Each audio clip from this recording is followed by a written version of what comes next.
Dia 11/4, nós iremos trabalhar sobre o crescimento da população brasileira e pirâmides etárias. Então, vamos abordar esses dois tópicos, correlacionar um com o outro. A questão do crescimento da população brasileira e, principalmente, aí, entender o que significa aqueles gráficos em forma de pirâmides. Então, a gente vai estar vendo aí sobre o crescimento da população brasileira. E aí, então, iremos falar sobre a questão aí do crescimento dessa população, por que está crescendo, por que as taxas de crescimento está diminuindo e por que é um crescimento vegetativo. Tá? Então, a gente vai estar discutindo a respeito. Então, mesmo com grandes índices populacionais, a população brasileira ela segue a tendência mundial de declínio da taxa de crescimento. Então, a gente vê o quê? Vê que ao mesmo tempo que o número populacional do país aumenta, ele também tende a diminuir.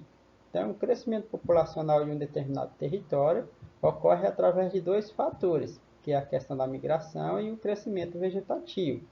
Então, no Brasil, o crescimento vegetativo é o principal responsável pelo aumento populacional. Então, iremos trabalhar essas questões nesta aula.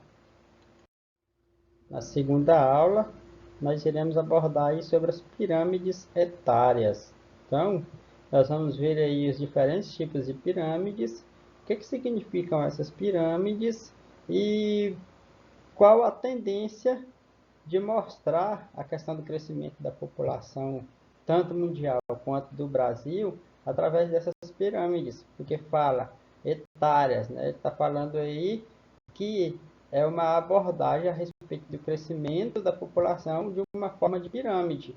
Então, ele vai estar mostrando que essa pirâmide, nos últimos anos, ela está tomando uma forma diferente. Então, o estudo da dinâmica populacional requer uma análise estrutural. Um dos recursos utilizados para essa análise são as pirâmides etárias. O uso das pirâmides etárias como indicador social permite o estudo da organização de determinadas sociedades. Então, essas pirâmides elas são fundamentais para explicar como que é o crescimento de uma determinada população.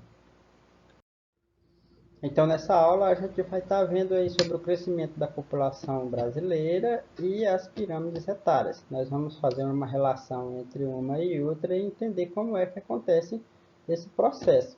Então, como que a população brasileira está crescendo e como que está havendo um processo de estagnação ou de redução.